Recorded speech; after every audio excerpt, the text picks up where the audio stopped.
Hello Internet, and welcome to another episode of Romney's Reviews.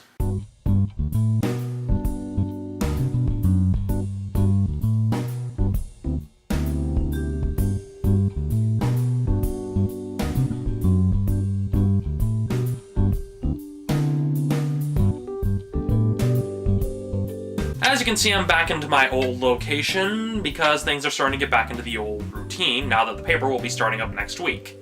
Now, I normally would have like clips floating over here, but thing is, I have a DVD and not a pirated version, and I don't know how to get clips off of DVDs, so we'll just leave that as is. My biggest question that I have this week is, what is it with Hollywood? Why did they think that if they adapt an anime that it'll automatically make money? I mean, there has been no track record of any successful adaptation of any anime in recent history, or in history whatsoever. I mean, even when the cartoons are made here in the United States, we still screw it up. So, something is wrong. Now, I did some research into the behind-the-scenes stuff behind it, and initially the person who was supposed to direct it was Stephen Chow. Stephen Chow, for those of you who don't know, is the director behind films such as Shaolin Soccer and Kung Fu Hustle. A lot of people were thinking, hey, Stephen Chow, he's done stuff like Shaolin Soccer. This would be perfect for him. And Stephen Chow was even a fan of the anime. So what happened? Well, Stephen Chow stepped down, with reason being that he'd rather direct stuff that he was actually writing, and stories he actually created, rather than adapt an existing piece of work. But he did accept the job of producer, as well as having his studio being the major company producing it. So who did they bring in to replace him? James Wong, director of the original Final Destination, as well as the third Final Destination, and, well, a couple other films that we probably don't even really know about. From what I've heard, they say that the script went through several rewrites because they say the first draft was incredibly expensive. Go figure, when you're adapting an anime, there's a lot you would have to do. I mean, that's the same reason why the Cowboy Bebop movie hasn't been greenlit at all. And it's also kind of sad because I also read into how hard some of the actors actually work. Well, mostly the main actor, Justin Chatwin, who actually read, he read, at least from what I've researched, he's read all of Dragonball and Journey to the West in order to prepare for the role. But everything else just, ugh. Well, let me begin with the stuff that did work. The film had some pretty decent fight choreography and some pretty decent effects.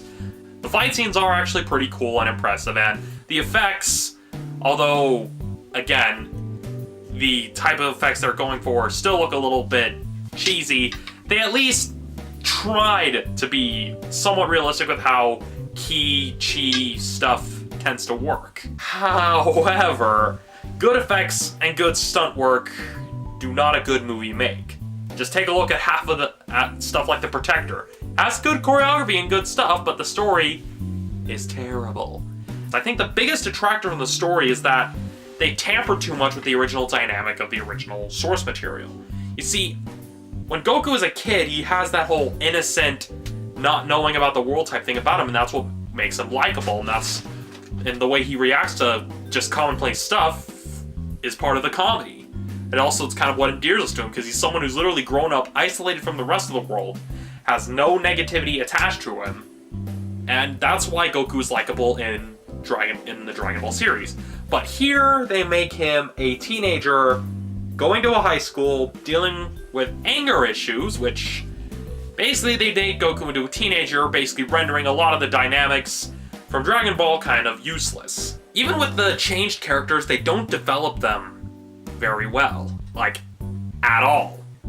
Everything is just too rushed.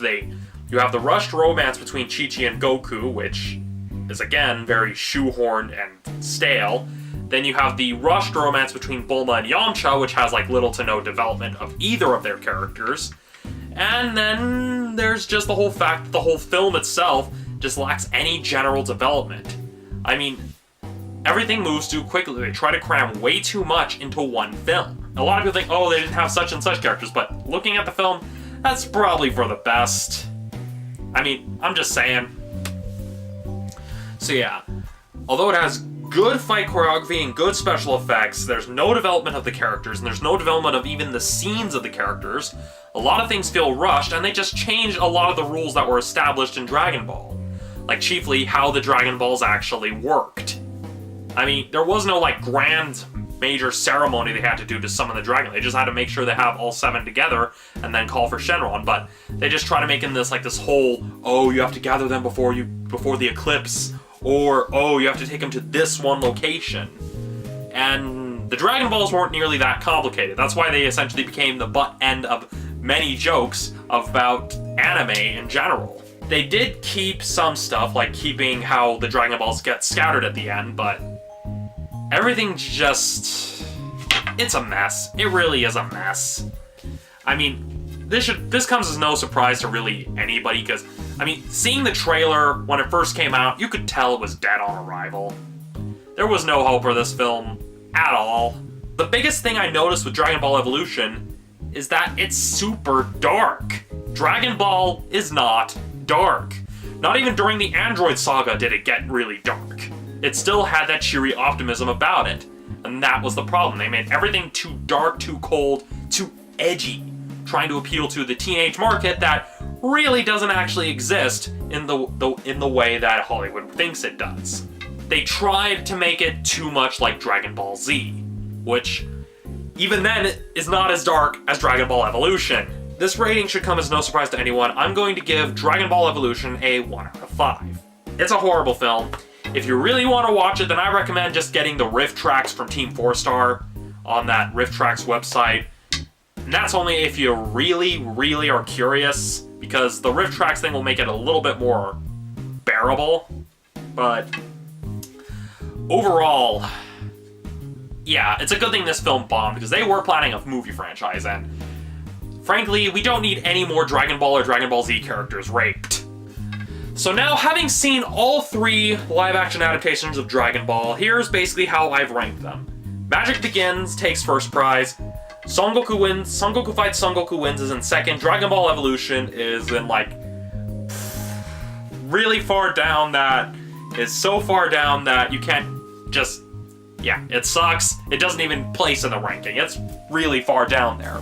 Next week, since the paper is resuming its normal schedule, I'll be taking a look at Snow White and the Huntsman. Look forward to it.